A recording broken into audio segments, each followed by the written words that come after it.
Hello again, friends, and welcome back to your full-time show with me, Martin, and of course our friends at Best Burger Stone Market.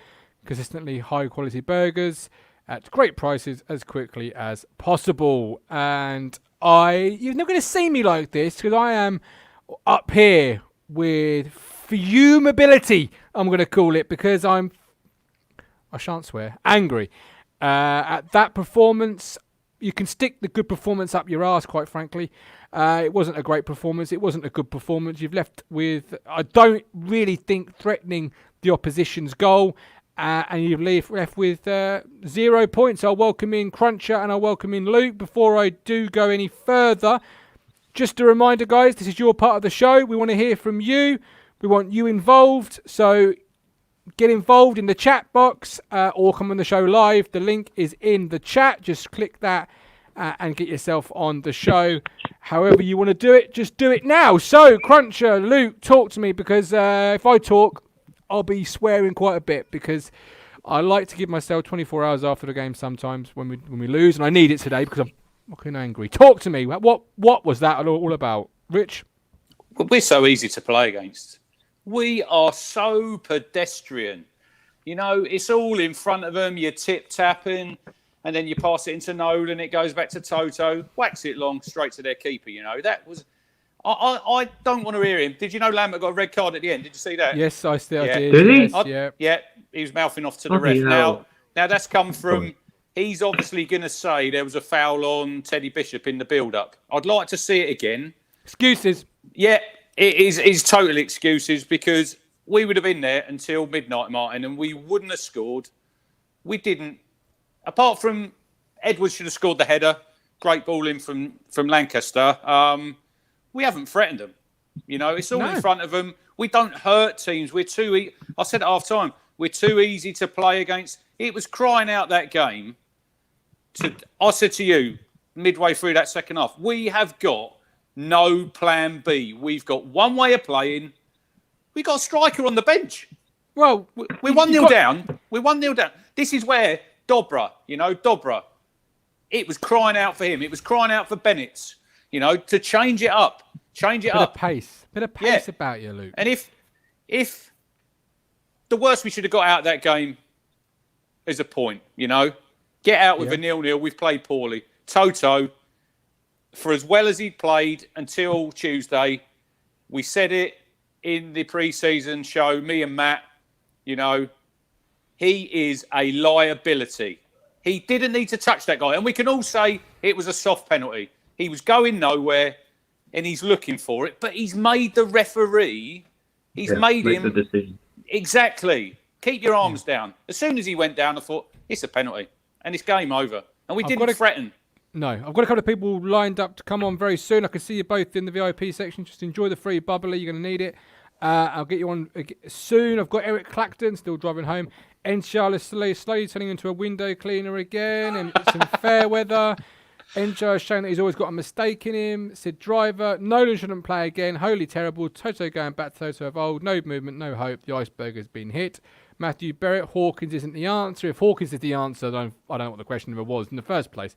I don't know where to sort of start unpacking this game, because we were crap. I'm just going to say it like that. We were dog.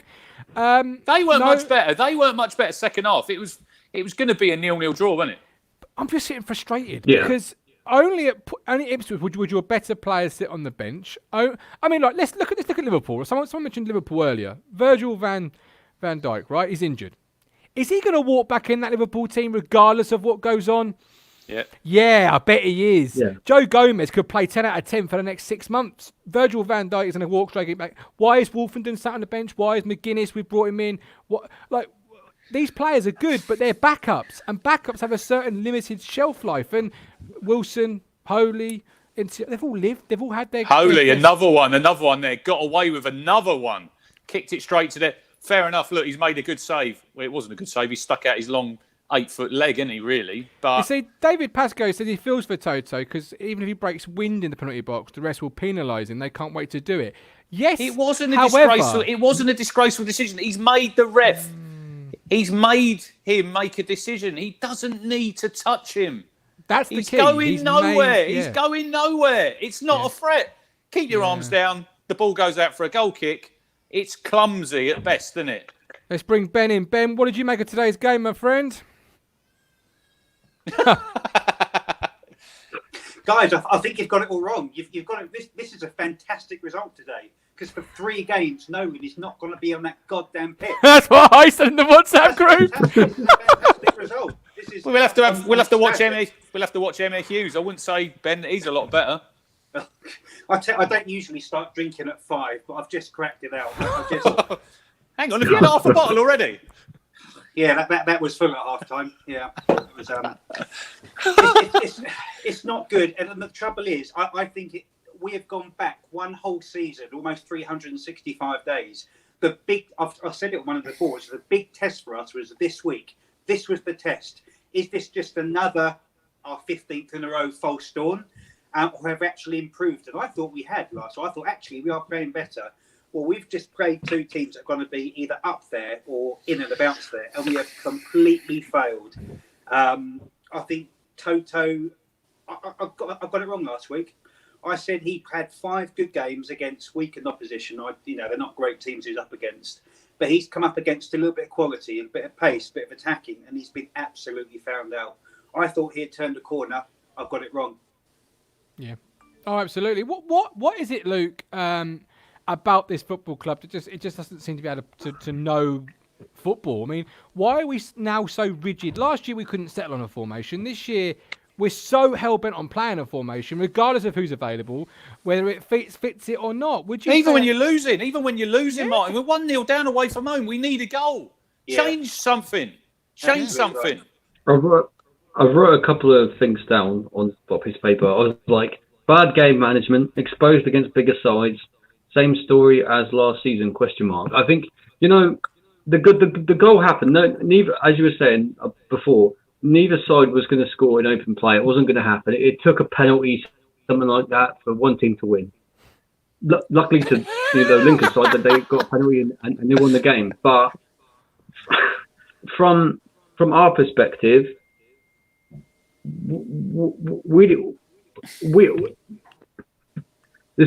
around mid-60s, we should have brought someone like Bennett, rather than waiting until the 80th minute to bring someone on after they'd scored the penalty.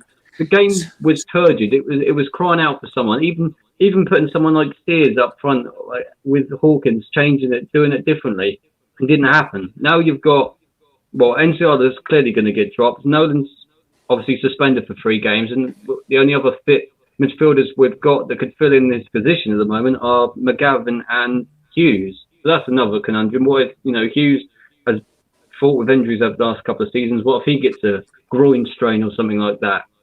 You're on bare bones again. I don't know what it is. I think it's a mentality issue, really. I think, I wasn't really, I was impressed with, we'd done better last season, and the teams that we played were probably, fixture list was probably kinder to us than last season. But I always knew that this week, you've got Doncaster, you've got Lincoln that we play today, you've got Sunderland in the next couple of weeks. So I always thought that they were the results that were really going to paint a picture on how our season was going to be, really. Because, you look at the teams we've played in the beginning of the season, teams like Accrington, Bristol Rovers, they're not really going to be up there in terms of teams that could really be fighting for the top half promotion places and, the title sort of thing. So, playing Doncaster and Lincoln, you really would have thought that if there was an inkling of change from this team, you would see it in these 2 games. We've not. We've seen the complete opposite. We've seen a team that seems devoid of confidence whenever they go down from conceding the goal for some reason. I don't know why that is. We seem to lack ideas when we do so in terms of, trying to get into to create opportunities to score. I think this is the kind of game where you need a striker that scores goals. We haven't had that with Hawkins. I even think with himself, he didn't expect to be a first choice player. Say it. I'm not going to say it anymore. Go on, say it. Oh, no, say what? What do you want me to say right now? I like my strikers to score goals. Yeah, I'm old-fashioned in that way, Ben. I like my strikers to score goals. Ben, Luke is right. Mentality, innit? I mean, Paul Hurst, someone in the chat said Paul Hurst said it. The mindset of the club was all wrong. we're seeing bottom. Yeah, I agree, but I would say that Lambert's been in long enough where if he was going to change it, he would have done it by now. And the trouble is, Lambert, I don't even need to pay the iFollow that's going to do the post-match interview of Lambert, because I'll give you the play by play. We played really well. We played really well. Incredible. I used to play in Germany. I played in the biggest game in the world. and what I don't like is that the commentators, hearing this shit every week, they don't question that. I said that doesn't matter in this context. It doesn't matter. And you feel like he'd be like Trump, as soon as anyone questioned him, it's like, you're fake news. Oh, be fake. We were beautiful. Fantastic. Yeah, but it's all sewn up, Ben, in the club. He knows what they're going to ask him. They're not going to ask him anything different. The local press are not going to ask him anything different.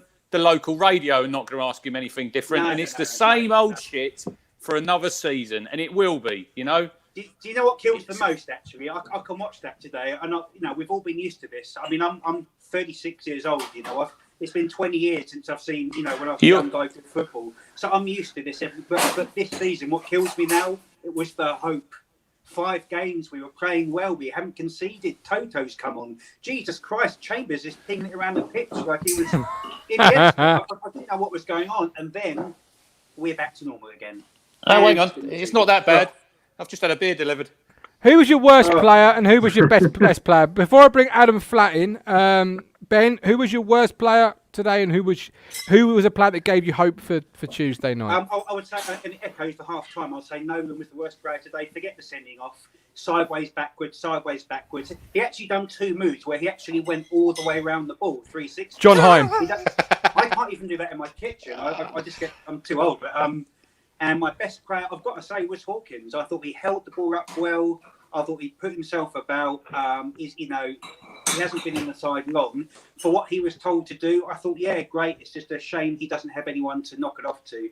But I'm now going to knock back the record of this and wondering what I'm going to tell my wife when she sees me on the floor in 15 minutes. You'll tell him it's the Talking Town lads' fault, and you'll be back with us Tuesday.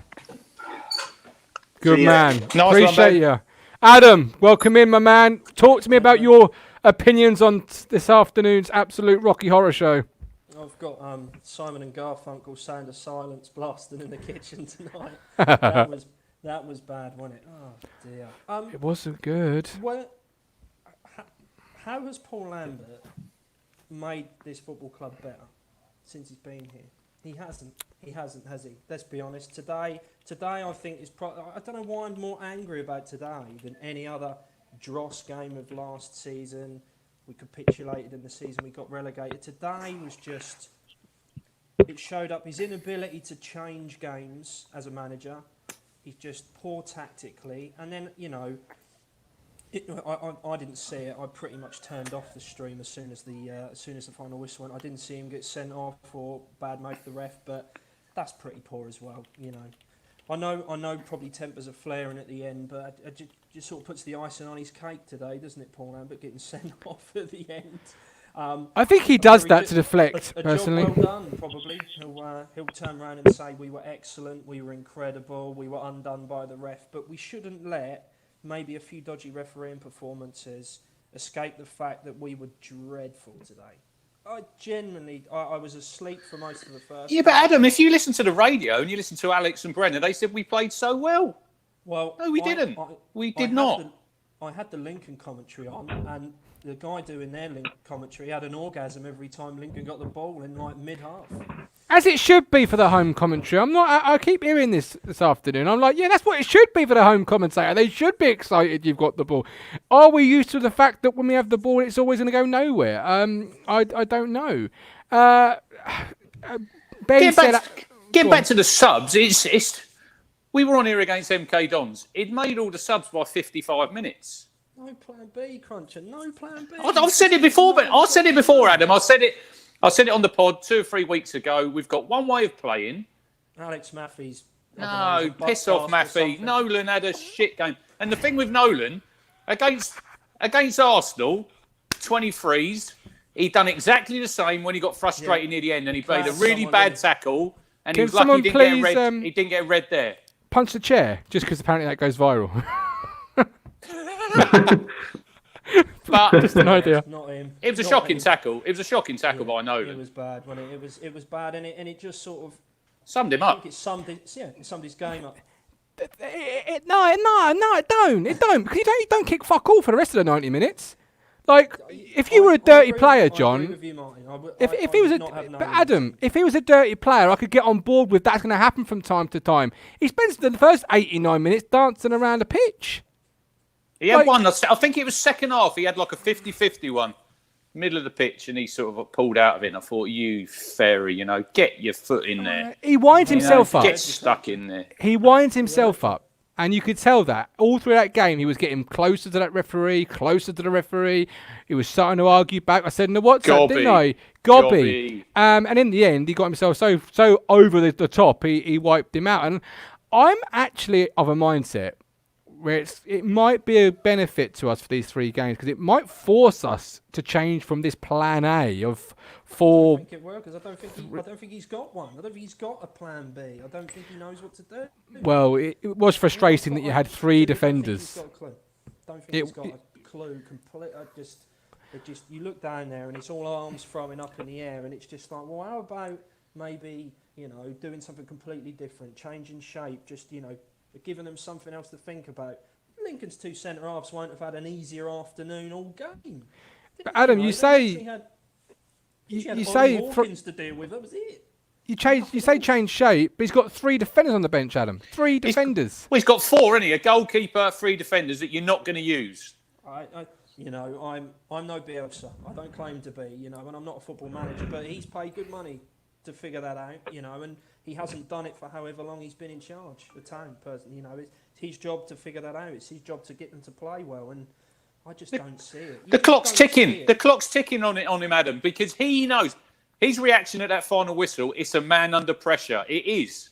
Look, I know people are going to say, "Oh, we've only lost 2 games, 2 really poor performances." When you're playing a decent side, and you know what our fan base are like. We're so on the edge, and we've seen what's happened last season, and we're seeing it. It's going to unravel all over again. We've got Sunderland away next. Gillingham and Crewe at home has to be 2 wins. But can you see us going to Sunderland and getting a result there? Because I cannot.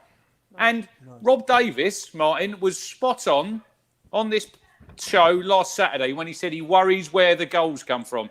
And you watch that today, and we could be there all night and we wouldn't have scored. But we are the masters of our own downfall. You've had the transfer window. Lincoln, as Luke will confirm, showed intent in this window. They had a plan. Yes, we got no money. We got no money. That's what we say. That's what they say. You think Lincoln have? Well, I think that's they the same lost old a bunch of excuse he players due trots to out. COVID, and They done it well, didn't they? They've done it well because they got a lot of signings in early.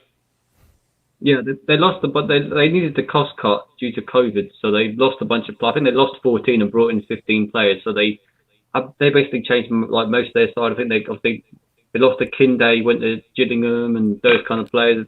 I think they've recruited well. They brought in Iona. Johnny Kinday? Matt, are you watching? Johnny Kinday? We could have had him. I think it was Kinday. But yeah, there's a couple of players they had on loan last season that they brought back. I think they bought Monsuma from I think it might have been Eredivisie side come in. Tayo was playing left back and that kind of thing. I think I question this. Is Harry Anderson nearly? He's only one of their players who's remained, isn't he? He's been there quite a while, but other than that, I think it was him and George Grant. Him and George Grant, I think, were the only 2 that played against their best player. Anderson was their best player, Luke, today. He's very good. Yeah. Adam, before I bring Peter in, tell me, as I asked Ben, who was a good player for you today, and who was the worst player for you today? Good player. Sorry, Luke. Wow. I thought Chambers was fairly steady. I don't think he did much wrong. I don't think he got involved too much. Do you know what? I thought Jack Lancaster was okay. Do you know what? I'd have actually kept him on. Do you know? Yeah. I just thought he made a really good. He made a really good ping. Yeah, great ball. They got the penalty, and then they haul him off because it's an easy sub to make. But yeah, I thought Chambers probably comes away for scot-free. I thought Bishop was sort of growing, but he's weak, isn't he? He's another one. Needs to do more, Adam. He needs to do a lot more. And as always, take a brick out, put a brick back in. Who was good for you? Come on. I want to put you on the line here because I want to hear something positive. Who was good? I'm struggling. I'm really struggling. I'm really struggling with this. I can tell you he was bad though. Go on. Guess who's bad then? John Nolan. I like that. you. I like you. He's just. Do you know what? I stagger sometimes with like. You see the John Nolan that played against Bristol Rovers and he scored that goal and he Bristol was Rovers. Yeah.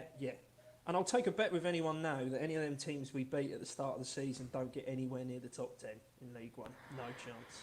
I don't think anyone would take that bet from you, madam. It's isn't it? And the first time we play anyone of any note, we've lost 2 games against. We them. have, So but history it's only repeating. October. The season's not over. Adam, we appreciate you. Come back Tuesday night for Gillingham. Peter, welcome in. It's only October. It's only 2 games. Give us what you thought of today's game. I've got a question for Peter before he. Fire away. What have you Go got for on it. your What have you got on your shelf behind you? Oh, they're Funko Pop things. Ah, I thought they were. You Yeah. could have played one of them in midfield instead of John Nolan. Yeah. Well, Done a absolutely, better- yeah. Played better, Yeah. wouldn't he? Definitely. Absolutely, yeah. Especially in the box as well. What do I think? Well, let's take it in comparison to Doncaster. It was a better performance than that. It couldn't get any worse. But Was today it? we a little bit better cruncher. Come on, that was a little bit better. I don't think it was. I don't think it was a lot better than Doncaster. I know the scoreline's different. It's the same, isn't it? An L. An L. It's an L. L in the box. Yeah. And L's an L. Why didn't it get going today, Peter? What was it about today's performance from the team that just nothing clicked, nothing got going? Why was that? It's just the same old, same old. There's no creativity. There's nobody up front. There's what you've already said. There's nobody to score. Somebody said, where are the goals going to come from? And that's right. There's nobody who can score goals. We have today pressed the panic button. Yeah, the lack of goals does concern me. I'm not going to lie. But the club must have had an idea of a plan. Surely, it had a transfer window to address such issues. Or am I talking absolutely gobbledygook? Like, someone give me Gobbledygook. something. Yeah, well, that's not for the first time. My wife would agree. John Nolan didn't have the best game today, but That's neither my did respect. Teddy. Neither did Teddy Bishop or Andre. It didn't get going for Andre today or Tuesday. Would you look to move for a change in midfield for Gillingham's game and freshen the whole sort of way of playing? Luke's shaking his head. What do you think, Luke? It's going to be hard because obviously with Nolan being suspended now, you've only really got Hughes and McGavin that can come in because Hughes is still injured and Downs is still injured. So there's really, other than what we were talking about at half time or before the game, we're trying to bring someone like McGuinness in central midfield, but that's testing that. I think we really, with the injuries that we had and obviously transfer window, we probably should have done something. You'll get all this bravado from the club how we couldn't bring in players on loan or because we haven't got the money, but we're in this situation now where strikers are injured. You got midfield you're lacking numbers and you're playing free in midfield. You're lacking creativity. Bishop today, as I said at half time, if we needed to get something from this game, we need to see more of him. When he gets the ball, when he drives at people, he really does make things happen, but he needs to do it on a consistent basis and do it more than a couple of times a game. Because if you have that a lot during the game, you create chances, you create opportunities, you create space, and you score goals. But if you don't, I do feel that sometimes it's a bit naivety in the midfield because when I was watching it, especially in the second half today, you had Gazelle, who's generally plays quite deep lying. When I was watching, I think it was around the mid 60s in the game, you had Nolan literally alongside Gazelle, so you're basically playing two defensive midfielders, and that was I think when we weren't doing that well in the game, and you really needed someone else in there. I thought Lancaster, first start today, I thought he did really well. I expected him actually in the first half. He wanted to take a free kick and Edwards pushed him off the ball. But he's someone who I've seen do well on dead ball situations. We saw that in the second half. We whipped pretty good ball in and Edwards really should be scoring in that position. Obviously, he's not known for a particular player to score with his head. But that's the kind of position chance in this game where you look back and you think, we should really more here. To be honest, I wouldn't say the performance was good. You know, I put it on the same, like Richard said, I put it on the same as Doncaster. I thought if Lincoln were a clinical side, you know, you look at the first half alone, the chances that George Grant had, the chances that Brennan Johnson had, those kind of ones. If they'd gone in, that would have been, you know, the exact scoreline of Doncaster. It would have been like 4-5-1 even before half time. We were lucky the fact that they squandered them. You know, we had a couple of good blocks and chances that didn't go our way, but ideally, you know, we've been relying on Edwards to score goals at the positions that we've played because he's done well. You know, got Chambers coming in with a couple, same with Bishop. When them players don't play well or aren't involved in the game, we have no backup plan because, you know, we've been relying on Edwards, who scored got a lot of goals, Bishop as well. When they're not doing it, there's no one else in there that can go in there and do that when they... Your striker has to score. Like, the midfield scoring, fair enough, but they're not going to score all the time. Peter, has Lambert been guilty of being too loyal to players that have started the season against, let's be honest, not great clubs? Bristol Rovers, Accrington Stanley. You expect them to be below Ipswich, certainly inside the bottom six. So has Lambert been too guilty of being too loyal to those players and not putting his better players back in, such as Wolfenden, McGuinness, maybe? I think today, yes. I mean, I don't know what you thought. Sorry if you've already spoken about the penalty. Do you think that was a harsh penalty, or was it just Toto Enciala being clumsy? Clumsy, wasn't he? I thought it was clumsy by MC. Clumsy. For me, it was clumsy. Yeah, it was absolutely clumsy. And then, thank you very much. But in the first half, I mean, going by that decision, Edwards had the ball. Miss your mouth, Martin. And hard enough to do, I know. Edwards had the ball, and he was nudged. Why didn't he go down? I know that's been too nice. He may have got a pen there, but you know we could go on the saying if the middle word of life is if. God, bloody hell. So why haven't we got pace? Like other clubs have got pace running throughout their side. We've had several windows to address this. We never go for. We're pedestrian. Yeah, like Ed would you say? We've got players of pace. It's just about utilising them. You've got Bishop, who he can dribble at players, and he does well in that regard. Edwards the same. You know, you've got Bennett today, but you leave that until really, really late in the game. We've got players of pace, but we just don't use them effectively within our team. It's like pick a moment to do it. It's not always do it. It's, you know, as I was saying, like people like Bishop, people like Edwards, you pick a point in the game and you do it then. I'm not having that. Look, there you go. No, come on, Terry, no. You could say, that's what Lambert said. You knew he was going to say that. I knew he's always got an excuse. He's always got an excuse. Why doesn't he just say, we didn't play well today? Does he do things after the game, such as Norwich, for example, to deflect away from bad performances? Like, everyone's going to speak about, like tomorrow's podcast, for example, Peter. Tomorrow will be about Paul Lambert, got a red, said this, said that. It won't necessarily be about the bad performance. It's almost a Jose Mourinho tactic. You take it away from the actual performance by giving your manager a red card. You know that's what's put on. That's what people talk about. It gives them another talking point, and it overshadows the game. You know, but it shouldn't be that way. You should look at it in plain sight as it is, and as we were saying, it was not a very good performance. Yeah, I think today, yeah, you're right. It was just to deflect off. I mean, the Norwich one was in the middle of the game, so he could. But today, yeah, he went after that, and he got what he wanted. He got his reaction. He got his red card. In that game, they actually made the tackle on that one. Yeah, perhaps they work off each other. So, nasty. As I've asked Ben and Adam, Peter, give me a good player and give me a player that wasn't good for you today. Wasn't good for me is definitely Noland. I'm going to say Chambers, but it's hard to pick one out of that today. Yeah, okay, fair enough. Appreciate you as always. What would you do Tuesday before I let you go? Pray. Watch EastEnders. Watch Holby City, perhaps. Yeah. what would I do? I mean, I'm surprised by the changes to that, and probably one was due to Judge being injured. Would you include Dobra, Peter? For pace, yeah, it was a bit. I think he's something completely different. You know, I'm not saying he's going to be the answer, but today, like we said, we had 3 defenders on the bench there when you only need 2. Yeah.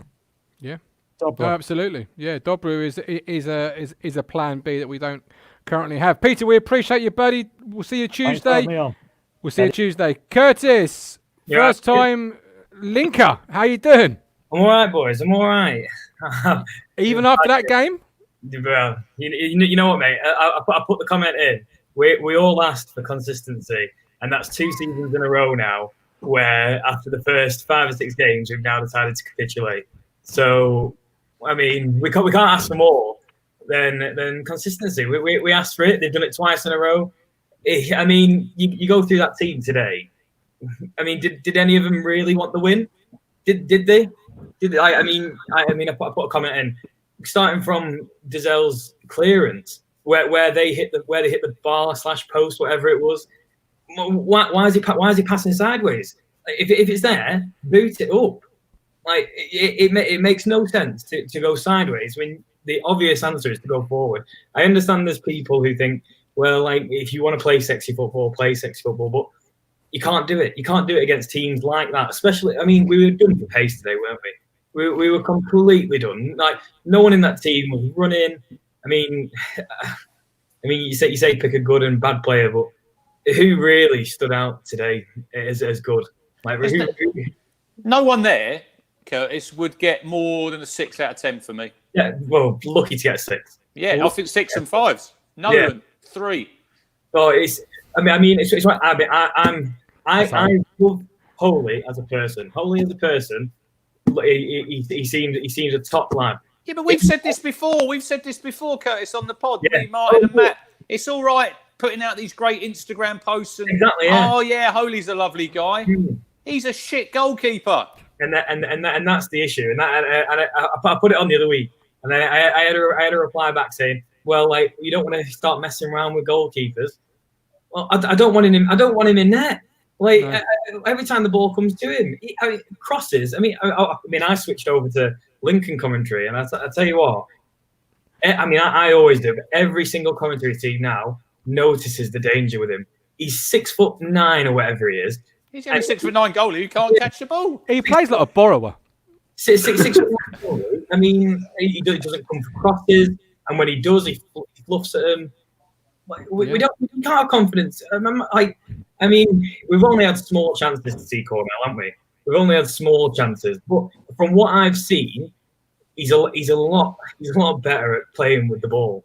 I'll ask you this question, Curtis, and I'll ask all of you actually. Would you rather have David Cornell sat on the bench or a striker?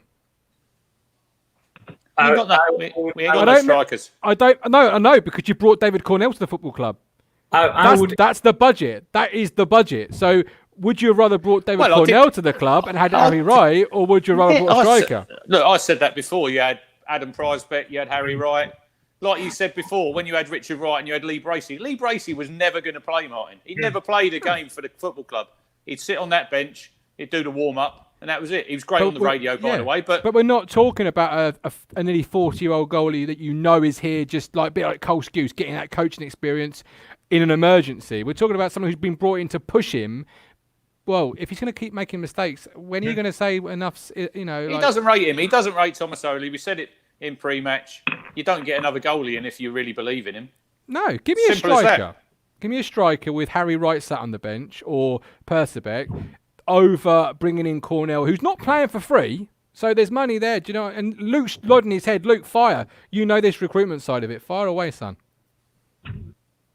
Yeah, I agree. It's like, it is a strange one. Like, as I said before, when he was brought in as a project to be an understudy to Bart. Bart left, and that's why they brought in Norris, and that's what happened. Obviously, that's why they brought in Cornell. For me personally, when you say a project, Luke, when you say a project, what do you mean? Because Thomas Oley's not a young goalkeeper, is he?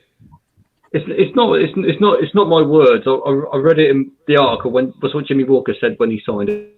It's not what I'd call him. Let's put it that way. But we call him a lot of things. Yeah, I think it comes in the world where I think managers and clubs are scared to try untested goalkeepers. I watched a bunch of the under-23s, and I always rated Percebec over Wright personally.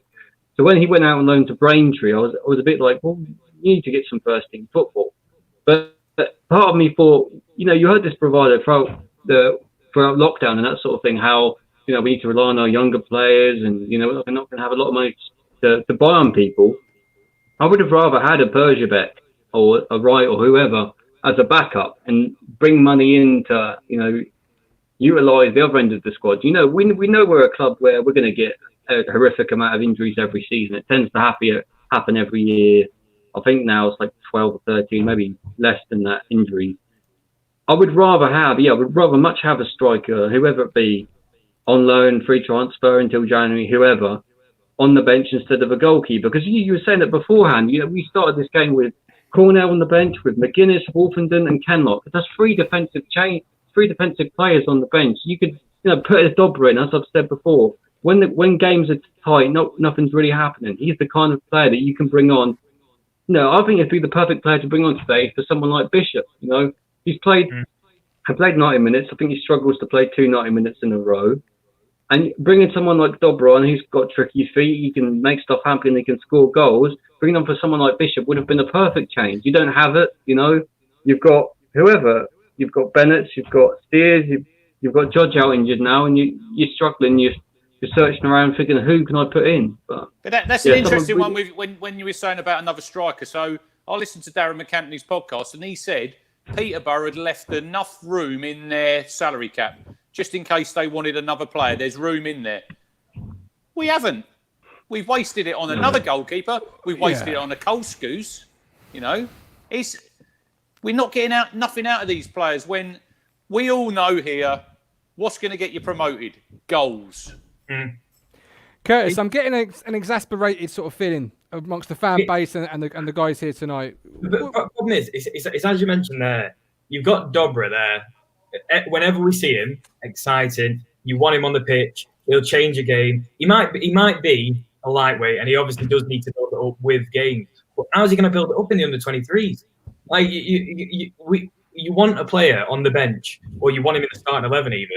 You want someone who's going to excite you.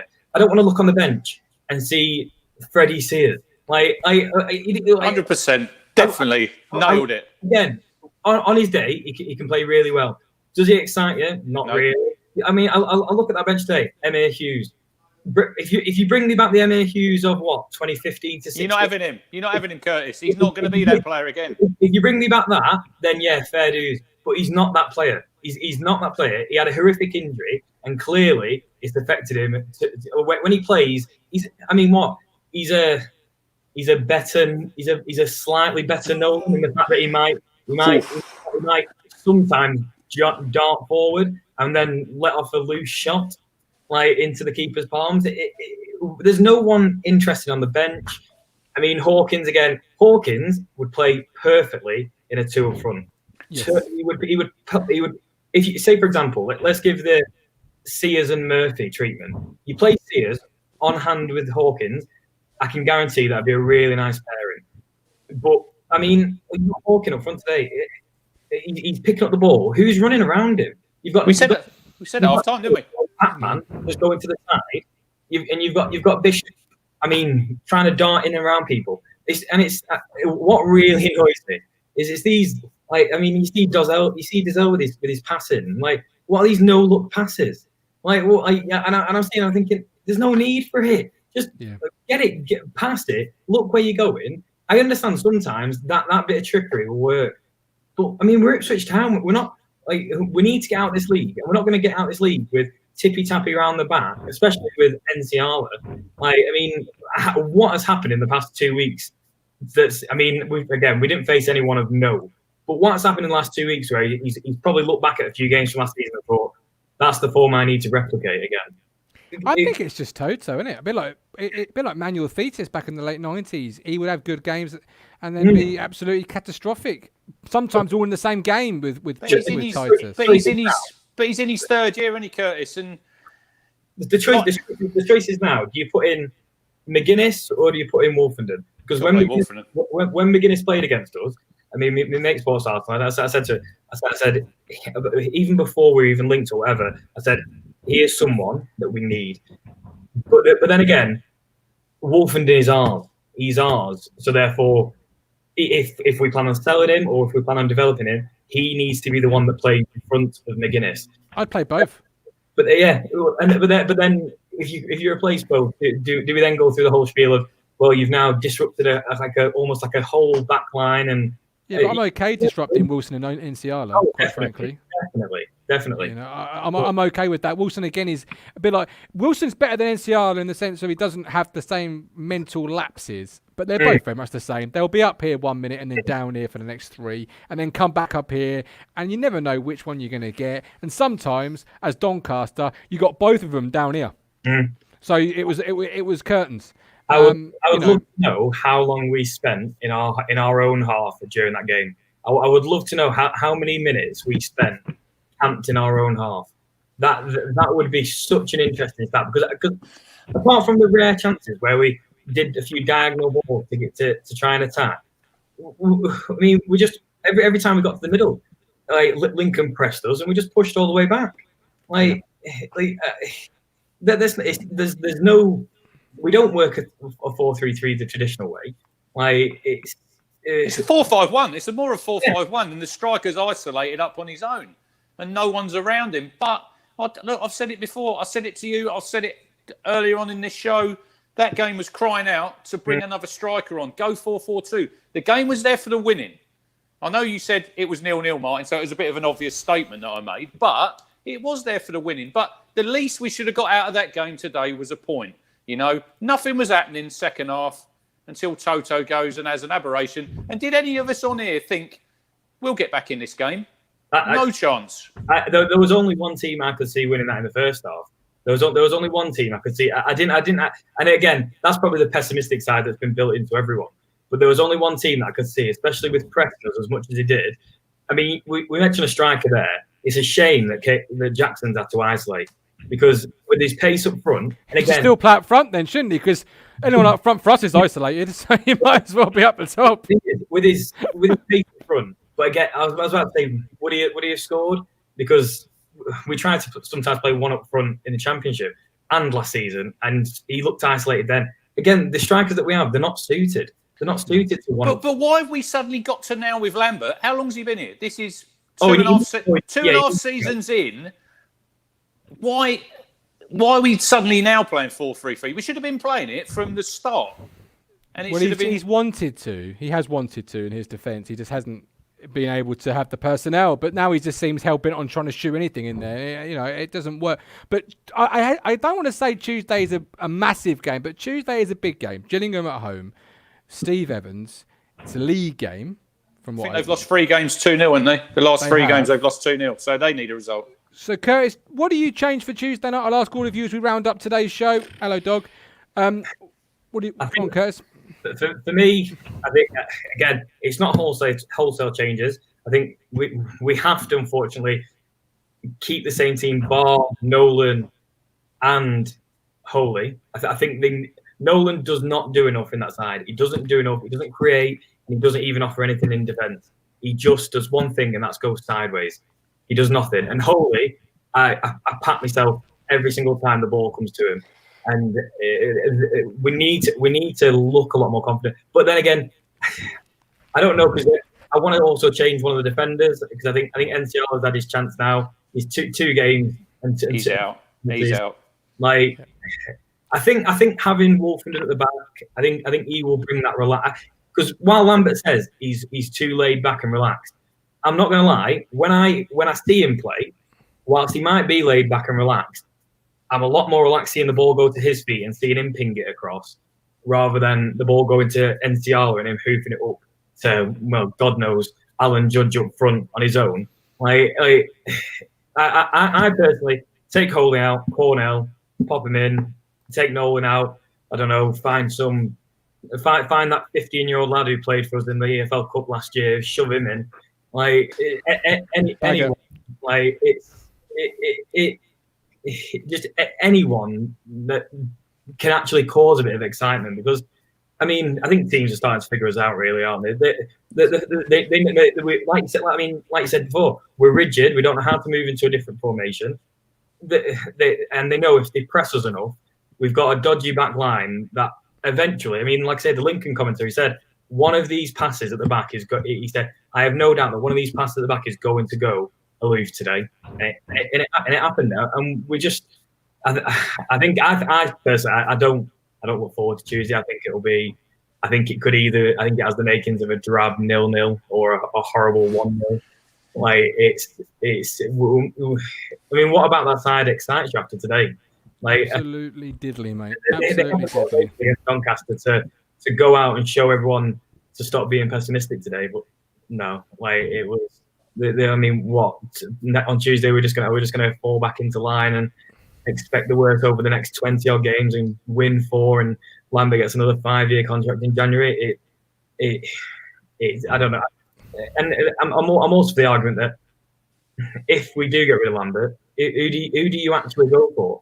Well, that's a different question. That's a different question, and it's a good one. I'm sick of Pauls. I've had Paul Hurst. I've had Lambert. I don't need another Paul. It's clearly the namesake ain't working clearly, but it's just we don't know, do we? We'll have to wait. Curtis. We should get him up in defence because he's marking me out of this chair, and I'm not even able to move. But we appreciate you, Curtis, and we'll hope to have you on again very soon. Cheers, mate. So, Luke, it's 47 minutes into the show. We'll go to 50s. You've got a minute and a half. Tell me what you would do for Tuesday night, and Cruncher after Luke. You're next. So go, Luke. Let's go. Okay, I'll bring in Cornell for Holy, Wolford in for Enciala, and as hard as it is to pick these changes, I'd put Hughes in for Nolan. That's what I'd change. I really want to see people like Bishop, people like Edwards, and Hughes as well. Like Hughes, there's moments in the game where he can do the box-to-box quite well and get forward. He just doesn't do it enough. Maybe that's his injury making him he doesn't feel that confident in himself to do it. But you really need people like Wolfenden to come in, Cornell and Hughes. And I don't know about the result because Gillingham have been on some good form in points. Jordan Graham, I think, is their top goal scorer at the moment, which is a strange one. But yeah, that's the changes that I'd make. And I'd probably go for a draw, to be honest. Oh. Cheers, Luke. Well, that's fine. It's his shout. Cruncher. It's a must-win game. It doesn't matter how we. It is a must-win game. Gillingham at home, Crewe at home, has to be 6 points. I think definitely Wolfenden comes in for Toto. I think he'll keep Holy in goal. I'd go 2 up top. So Nolan drops out. I'd go Bishop, Dazelle in the middle, Jack and Edwards, and then I'd have Sears and Hawkins up front. We've got to be more of a threat in front of goal, because it was all too easy for them to play. Yeah. I think we can play all right at home. I think it's these away games we're going to struggle because we've got no pace. We need an early goal Tuesday, really. If we could get an early goal, you get a bit more confidence. The longer it goes 0-0, we're going to be a bit nervous. Not so nervous because there's no fans there. But look, Lambert is a man under pressure, Martin. I don't care what anybody says, because we've said what happened last season. It's fresh in our memories, and we just think it's going to all unravel again, and it'll just be like it was last season. Look, we all hope we're wrong, but I still don't. I agree with Matt. He doesn't seem like the right fit for this football club. He doesn't. All right. I'm sorry. All right. Well, we'll have more tomorrow. Don't forget, Talking Town tomorrow, 1:30 live, Facebook, Twitter, and YouTube. I'll share some thoughts there tomorrow. Thank you all for tuning in and being with us. Thank you to Luke. Thank you to Crunch. I'll see you tomorrow, Crunch. And hope, yes. Stay safe, Ben. Stay safe, Ben, with the Jack Daniels. Yes. I'm off for a pint. Sadly, no points with it, but I'm off for a pint or two. What a terrible afternoon. But there we go. Town of Loss. We'll see you all tomorrow, 1:30 for your Ipswich Town podcast. Keep the faith. Absolutely. And thank you to everyone who's joined us on the show in the comments. And thank you all for watching. With love, with care, from my family to yours. Look after each other. Take care. Bye-bye. See you later. Where are we? There we are.